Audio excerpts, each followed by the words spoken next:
Blink and I are cruising the mountain, bro, and we figure we's a little juice. No, wheezing the juice. Wheeze the juice. We're here to talk about maybe the most 90s thing that ever 90s'd. Yeah, that is the best way to start this episode. You've hit the nail on the head. Cripplingly, nauseatingly, joyously 90s. This is just so 90s, it can barely stand up.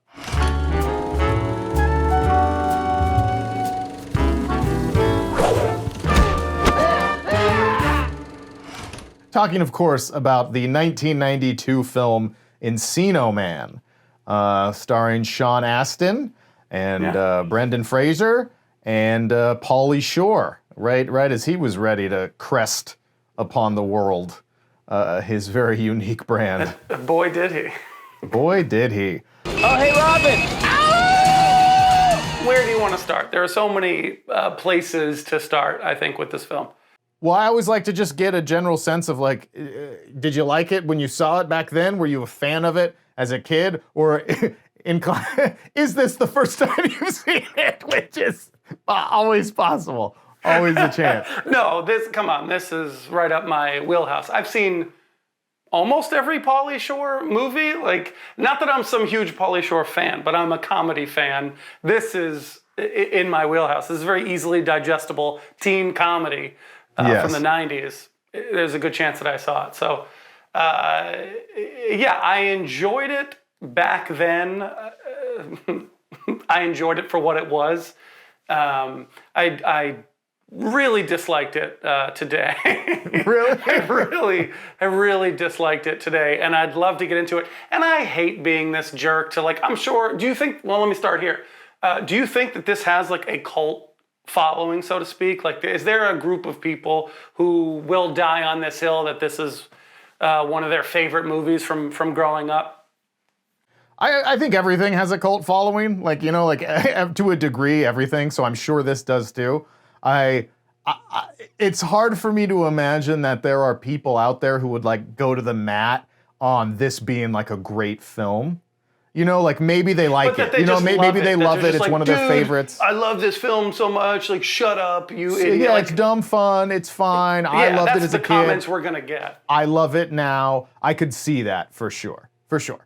Yeah. So I'm gonna get killed this episode. No, because I mean, I liked it a lot as a kid. I just remember thinking it was hilarious, and because I was 8 or 9, or you know, maybe even younger. 8 or 9. When I saw it, I would rent it all the time because it felt older, high school kids. It felt like very of its time in that moment, so that's exciting. This is also new and fresh. And fresh, Pauly Shore was such a new thing that he was very exciting. So it just felt really hip. And then I probably didn't watch it for 20 years at least. And then I watched it maybe a year or two ago because we were going to record this episode a while back. So that was the first time I had rewatched it in a long time. And I thought, you know, I had a lot of opinions, which I will share. But overall, like, I enjoyed it. God, that was stupid. That was fun. What a fun trip. And then I watched it again yesterday, and I was like, this movie's awful. Like, once the novelty has worn off, like, it's not a well-made movie. There's still a lot to enjoy. It can be this nostalgic look back on this thing, but it's a poorly I don't even know if there's a lot to enjoy. That was my big takeaway, because I remember enjoying it for what it was as a kid. Yeah. But today I don't even think I could enjoy it for that. I was just like, God, Sean Astin sucks. Like, I want to get into it, but let's start there. he sucks twofold, and I'm so sorry because I don't dislike Sean Astin in any way. So it feels like I'm coming for him real hard, and I don't mean to. He does suck twofold. This is where I was going to go too. So good job. He sucks twofold. One, his performance sucks. Like, besides, this is my one chance to make something out of myself. You gotta help me dig him out. His performance is just not good. He does not carry this film in any way as who you would assume the lead to be. But you could argue he's third if you wanted to. But neither here nor there. He should be the lead, and he can't do it. His performance is very like teenage, over the top soap opera-y kind of. It seems like disinterested to me at some points. Like he feels like disinterested. Like it's very uneven. And then at the very beginning of the film, Like his first appearance when he's screaming in bed is like the most non-committal. Like it transitions from the caveman screaming back in the day to him in bed, and he's just like, ah, like literally like so low energy, and like he thinks this is stupid, and it's like that's the first shot. It's crazy. It's crazy. He to me he felt, and maybe we're saying the same thing just differently, but like he seemed like he just didn't know how to act. Like doesn't know how to act, so he's kind of just going through it. He seemed very, very new, very green, very like. Yeah, which is weird because he was the most experienced out of all of them, and like he gives a much better performance in the Goonies, like 7 years earlier. Like, why is that the case? You know, I don't know. Twofold. I can't forget about the two because two is I think worse than one. Yes. Like his character, he's so unlikable. And maybe this is a bit of a stretch here, so feel free to call me on it. A while back in our Waterworld episode, we talked about least likable protagonists, and I want to induct Sean Astin, his character in this film, into that category. I think he gave Kevin Costner a run for his money. I was like, I just don't want to see this guy succeed. He's so bitchy. He's such a little bitch, for lack of a better way of describing it. Like, he sucks. He's not likable. You don't want to root for him. He's pouty. He's mopey. He's just like, fine. Like, awful. He was so unenjoyable. I didn't want to go anywhere near him. I think that's my biggest takeaway from my two recent viewings of this film, is that Sean Astin as Dave, is like so incredibly unlikable. Yeah. From really beginning to end, and really experiences no arc of any kind. Like does nothing of redemptive quality other than like at the last minute as he's pushing this guy away up the road to play arcade. Like what a horrible, shitty person. What a to send this guy away who has no clue of what's going on. And he ends up regretting that. But then at no point does he atone or does he do anything that could be considered growth.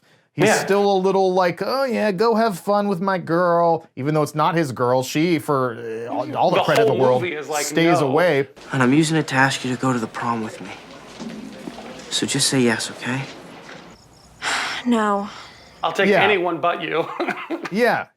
And I mean, and then at the end, she just like kisses him, and everything works out for him when he deserves nothing. He deserves nothing. Deserves nothing. The hero of the film is Mike, the bully. Matt, will you just stop this already? Shush! Who constantly wrecks Dave, and because Dave deserves it. I mean, there is such a thing. He was right. He was right the whole time. He's on the right side of history. We shouldn't be trusting, Cro-Magnon men coming back from. This is our school, right? This is our turf. Something's going on. We want to know about it. Yeah. And then put Dave, staple him to the wall because he's such a miserable, just little prick. I can't believe that a character's written like that. I know it's just a stupid high school comedy, but like your lead we need to want him to win. Yeah, your lead either has to be like super cool and you want to like aspire to be him, or he's so vulnerable that you like are rooting for him. Like he's so endearing that you're like, oh man, he just needs a break. Like he's good underneath it all. He just needs to, and he has none of these things. He just is a sourpuss baby who kind of just winds his way through the film and then gets everything he wants. I also would love to talk about why the film as a whole is shitty, because they overlap here, because he should not be rewarded. And he is. And he gets the girl for no reason. For no reason. Why did she change her mind all of a sudden? She goes like, what you did was really cool. And both times I watched it recently, I said, what did he do? Like he didn't do anything. Link is the one that did it. At no point does Dave stand up for himself which you would think would be kind of the lesson, because he kind of is trying to convince Link that he needs to learn to stand up for himself, even as he's getting pushed around and Yeah, I thought that was so bullied hypocritical. It's like in the ice skating scene. He gets literally thrown down the ice, does nothing, and then just like, why don't you stand up for yourself, man? Come on. Like, Yeah, he screw experiences you. zero growth. And he's also a total fucking creep. The shows are the picture of them as babies. It says, we've been naked together. Don't forget, we've been naked together. Like, what? Even in 92, that's fucking weird. Like, it's a weird. strange move, dude. Like, weird. Why? There's nothing about him that is appealing or interesting. Like, I can't believe it. He is, there's no decision that he makes that is not selfish and petty and cowardly and you win the world. You're the popular guy. All your dreams came true. Yeah, no, I couldn't agree Ridiculous. with you more. He sucks. He sucks. Sorry. The other two guys, pretty great, I'd say. Brendan Fraser gives a great performance with obviously not a ton of vocal work. I think he brings an earnestness to the performance that is very sincere and very sweet, and doesn't really veer into like too corny of comedy, you know what I mean? Like he steps on a rake and he crosses his eyes. Like there's some of that stuff, but it doesn't get into just full on like, like it's just like not that kind of thing. He gets close. But he balances it, I think, well. He balances it with the more sincere moments. So I like him a lot. Yeah, it's very 90s comedy, like skateboarder, I don't know, skateboarder comedies, like sound effects. There's a lot of like doing, like there's a lot of that kind of stuff in there, which is a little goofy, but I think that's very of its time. Like that was fun back then.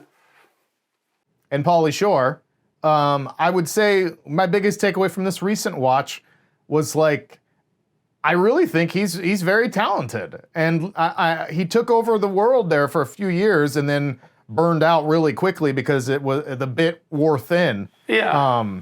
But him in a supporting role like this, I think it really works. It's funny, and it was so fresh. But beyond all that noise, like he seems to understand the assignment. Like I would say he has like acting ability. Like he shows chops. Like he's very his reactions and his tones and everything, they're very on point. And in most of those scenes where it's him and Sean Astin going back and forth, I mean, he is acting Sean Astin out of the room. Like very sweet behind all of the loud stupidity. Can you off the top of your head name another actor who succeeded? I can name one who is kind of like, who created a character, because that is a character, the Pauly Shore that we know publicly. The Weasel. The Weasel is a character. I'm a weasel. But then he was only that character. Sticky. For a dozen movies, like for almost a decade probably, of 8 years of just like, you're getting Pauly Shore, and it's just Pauly Shore. It's Ernest does Halloween. It's Ernest sings Christmas. It's it's just like Pauly Shore does this. Yeah. I just think that's such an interesting thing to have happened, because I can only think of one other person who kind of had that similar career. Maybe two now with Ernest. I'm just curious your thoughts on that. Am I reading it correctly, or am I missing large chunks of his filmography? It was like, no, that courtroom drama that he did, like you missed it. Or just like, and then what do you feel about that? Like, do you like it? Do you dislike it? Are you indifferent to it? No, I mean, I think you're right. I think, it's that thing where this person becomes famous for their bit. And then it's different than Ernest, because Ernest was a character, like an actual character who was like sequels. Like this, Pauly Shore's character is just himself. And so it's like, we'll just put that guy in all of these different movies that are different scenarios, but they're not necessarily related or connected. He's not playing literally Stoney in every movie. He's just Pauly Shore as the Weasel in all of these movies. And so, yeah, off the top of my head, I know that there's several other examples of folks who have done this. I can't think of any off the top of my head. Who was your other person you thought of? Bobcat Goldthwait. Thank you very much. I found a lot of really, really nice bargains here. Oh, he does stuff like that? Yeah, but he's always that like, I can't even do his voice. I'm so sorry. Yeah. But like he did that like weird voice, and he was in a lot of the police academies. He's just like, he did stand up as like that character. Yeah. Like he was just like that guy. Thank you very much. It feels good. Thank you very much. That like weird. Yeah. guy. You find it. Yeah. I could see that work for certain stand-up comics that kind of fall into a caricature on stage, and then people want to see that inserted into the movies. Yeah. It's like Mr. Bean, but even Mr. Bean is his own. It's Mr. Bean in this, Mr. Bean in that, and so Pauly Shore is kind of unique in the sense that it's just Pauly Shore, but Pauly Shore it's like one layer removed. It's not Pauly Shore trying to give like a nuanced performance. It's Pauly Shore as Weasel doing that for this movie, and I think that is interesting. Yeah. And you can I see don't know, how I don't it know like what to make of it. well, you can see why it burns out so quickly. Of course, it's because it's such a it's by its definition it's like a fad. And I think the bigger you are and the faster you make it, the harder you fall. I think that's just like normal because it was like you can only, you know what I mean? Mm-hmm. That was one thing. And also I think the whole Weasel thing was like, it was cool for a while, and then like after a while, it's not cool. Just like a lot of things. You don't really have staying power beyond everybody gets tired of everything eventually. Of course. If you can't give them something new, you're out. And he just kind of never got. Did he ever get a shot? Again, I wanted to look it up. Did he get a shot? I feel like he never even got a shot to do anything different. But maybe he did, and I think he did. But they weren't good movies. Father, when can I leave to be on my own? I've got the whole world to see. You know, like because I think he probably wasn't. They weren't great shots. I just watched maybe within the last year they put together like a spec film, like a treatment for the fitness guy Richard. Oh yeah, and he was going to play him. Yeah, Richard Simmons. He was going to play him, right?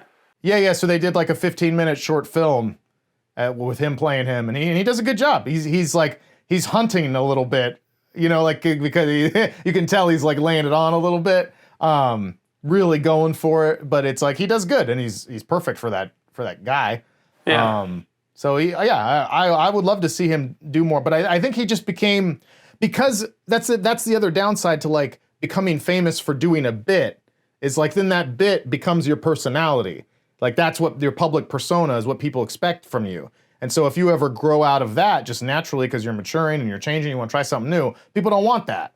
So like I could see how that could lead to like sort of an identity crisis of sorts. And I feel like he wasn't taken super seriously and just did like the rounds of like Celebrity Rehab and like shitty TV and reality TV and Howard Stern shows and just like that sort of culture. I'd be interested if he had a third act like this would be pretty cool. Yeah. And then I think that the ending especially, I mean the ending in particular, like really all of a sudden just like it's over. You know, like they didn't know how to wrap it up in any sensical way, so they just ended it.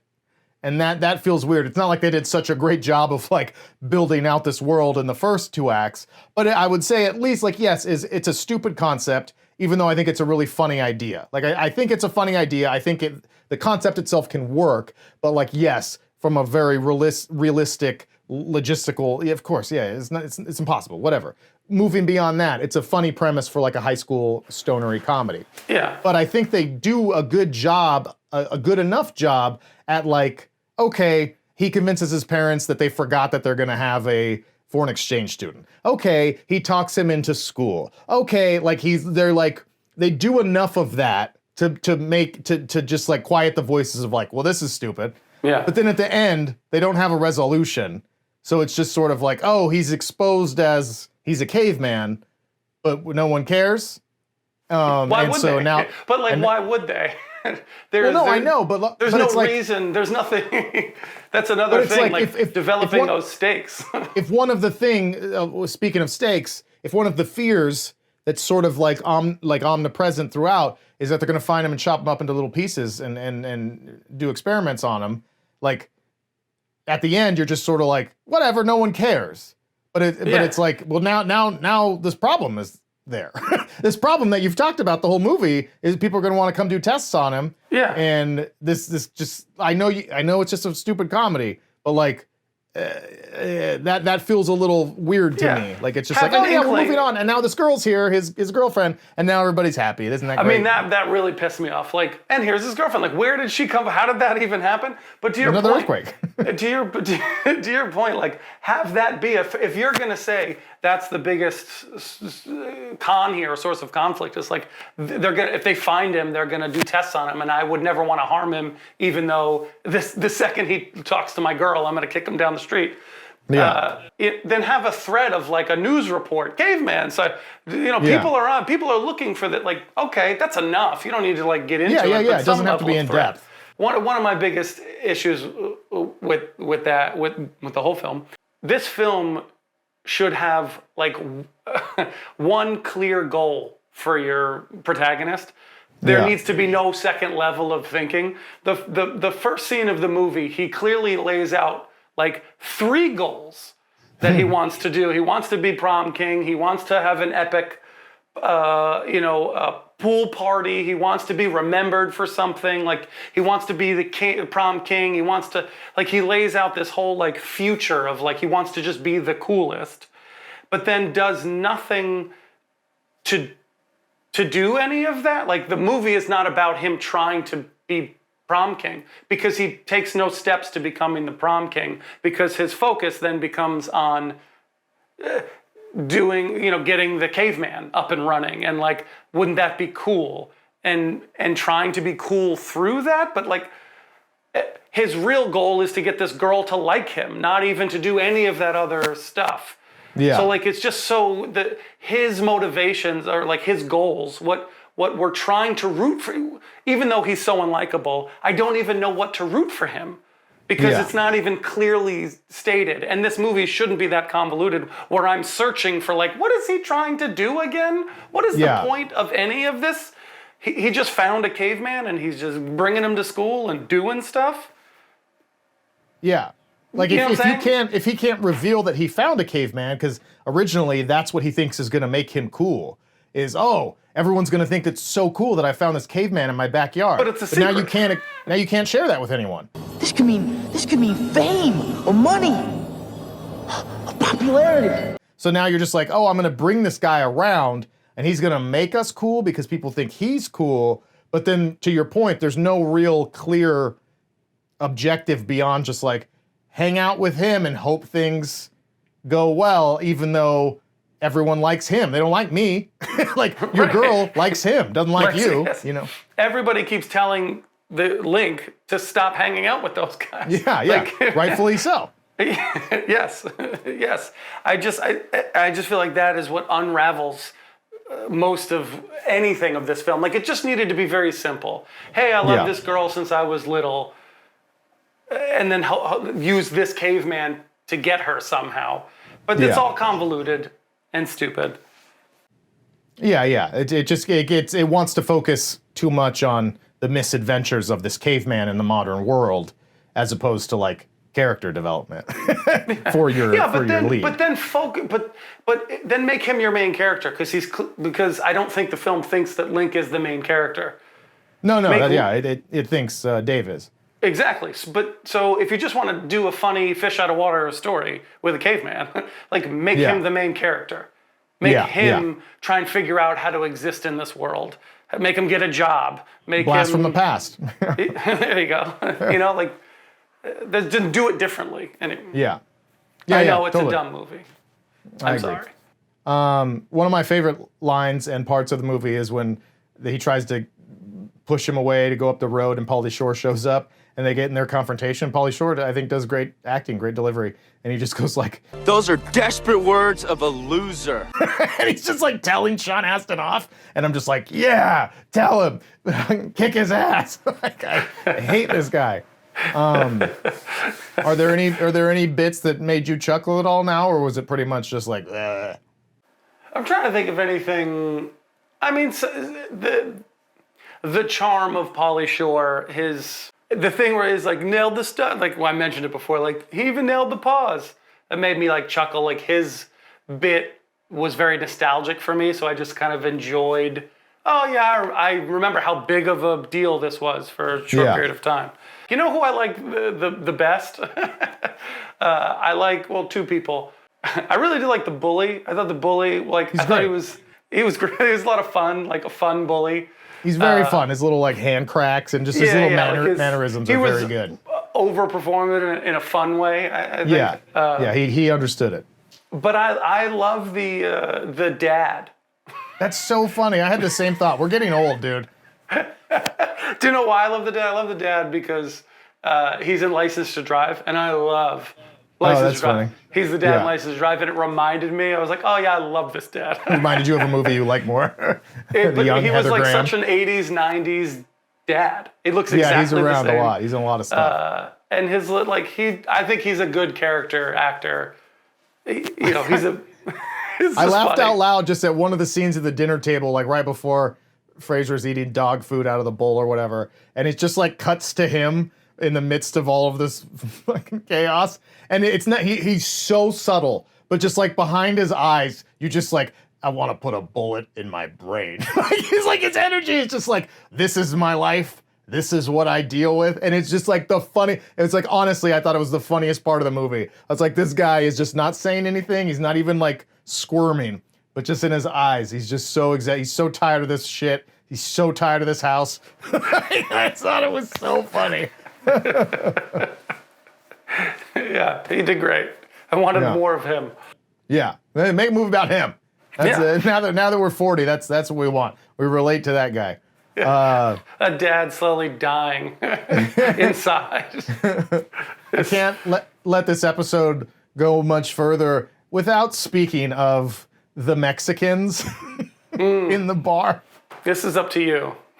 I don't know. I don't know. This is probably, as someone who was never offended, I think I was kind of offended by these Mexicans, by this portrayal. I'm half Mexican, take a shot every time I say it. So I love anytime Mexican caricatures show up in films. I just think it's so much fun. And these guys though take it. I mean, like, what's the record on people saying vato in a movie? These guys say vato and ese. You want to be a man and say? Drink like an hombre. That's No, right. I can't. No, I'm not. Showing us I'm going to play disrespect, bro? foosball. More than any humans have ever said, and they're on screen for a combined 90 seconds. Be a man and say, come on, drink it up. Let's go. Drink like a man and say, you can do it, Issy. Bottoms up, eh? You can do it, Weasel. Andale. And it's like every other word is vato, and I just like, it becomes, it's so over the top. Like, I know they're trying to be stereotypical, but oh my God. Just like, hey, you vato, see that girl over there? Vato? Hey, don't look at her, vato. Like, it's every word. It's like, it's not even, people don't talk. People don't talk like that. They were. But that's everybody in the 80s and 90s. You were boiled down to one thing. And what's his name? Speaking of, what's his name? The guy who just won an Oscar was in this. I didn't realize that. Yeah, Huy Quan. Yes. Huy Quan. Yeah, that was cool. I guess this was what I saw was his last movie. Was it really? For a long time, as an actor, until his resurgence. But always good to see Data. He'll always be Data to me. Yeah, that was fun. They're talking, of course, about bringing it back, sequel or Disney Plus series or whatever. To this? Yes. No. Now that Fraser and Huy Quan are riding high again. No. You got there. Yeah. Of course they are. What do you mean no? Of course they are. This has movie. Bring It Back IP written all over it for a company like It wasn't Disney. that big of a success. Did it make money? It wasn't It doesn't that big matter. It's recognizable. It's recognizable. No way. And it did. It actually was a pretty good success for what it was. I want to say the budget was like 9 million, and it made like, 48. So it was considered. So like that is a big success. If you it was a success for at that level. But just like, do this, do that then. This just throw me down a rabbit hole. Like, make $10 million movies. Yeah, and then you let's make make a new 20 one. million, you make 30 million. You're like, great. I have Success. 30 ideas for $10 million movies right now. Yeah, Like, like, just- fuck, what are we take a doing? shot. Like, God, that makes me so sad that used to be a thing. Yeah, we made a movie for $7 million. And great, it made $50 million.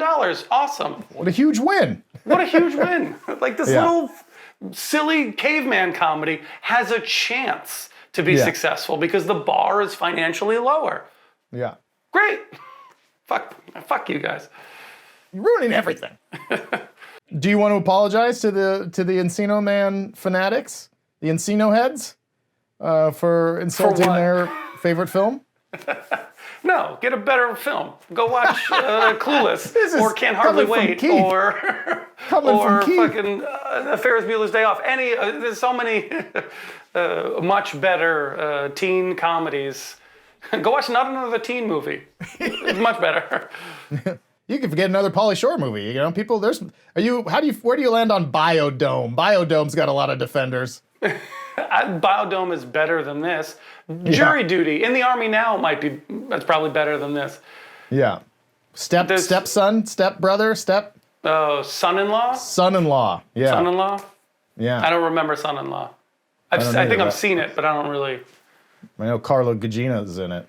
I would put this at the bottom of his. I put MTV Beach House hosting above. Yeah. Monique yelled, Biodome's great through the door, so I guess we're a Biodome household. I can't even say that with a straight face. No, we are not. We are not. We are house divided. You're a Biodome household. Thank you, Monique. Thank you, Monique. I'll compliment. I'll say one thing. One final thing positive. You know what I appreciated? A little bit of the directing. When Me and Pauly Shore just be sent to you shortly. Okay. I could hear a little bit. She's got a picture of her and Pauly Shore. She's sending it. Please, insert. Yeah. I'll give you one thing that I did like. We'll end on one positive note, and then we can cut. The directing. I'll give a little tip of the cap to the directing. I don't know who directed the film. Les but Mayfield. I did appreciate Les in the beginning when they cut to like POV shots from the perspective of Link. They use this like fisheye lens and like a handheld fisheye lens, and I just thought it was a nice little touch. It affected me. I was like, oh wow, I do feel like overwhelmed. And I was like, that's nice. It's nice to see that here. You didn't have to do that. You didn't have to give a little thought as to putting the viewer in this caveman's perspective and feeling overwhelmed and scared by this whole new world that he is being surrounded by. I was like, nice little touch there. Good job, Les. Should have won an Oscar. God damn it. He didn't?